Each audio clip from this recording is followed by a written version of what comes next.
বিসমিল্লাহির রহমানির রহিম। আসসালামু আলাইকুম।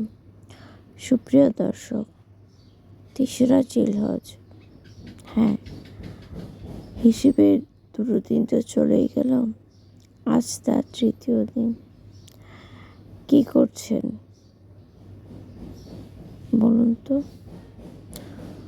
সাংসারিক কাজকর্মের মাঝখান থেকেও আমরা একটু সময় বের করে নেব। আমরা এটুকু করতেই পারি, তাই না? সুবহানাল্লাহ, আস্তাগফিরুল্লাহ, দুরুদ, আলহামদুলিল্লাহ, আল্লাহু আকবার, লা ইলাহা ইল্লাল্লাহ,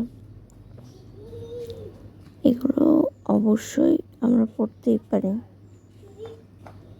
এগুলো পড়লে খুব বেশি একটা সময় নষ্ট হয় বলে আমার মনে হয় না।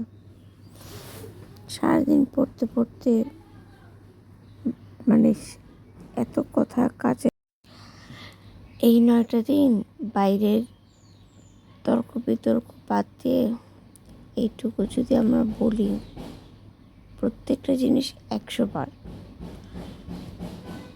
ন্যূনতম,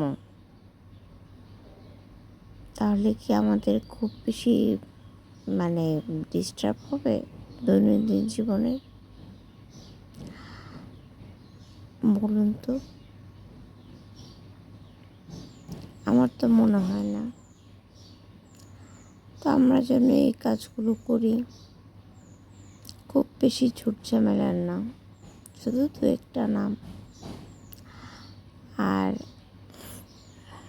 সকলের কী কী প্ল্যান আছে, আমি কিছু কথা বলবো, আসলে সময় করে উঠতে পারছি না।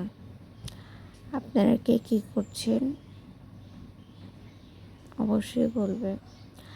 আর অল্প অল্প করে হলেও দান সদকা করবেন, কেমন?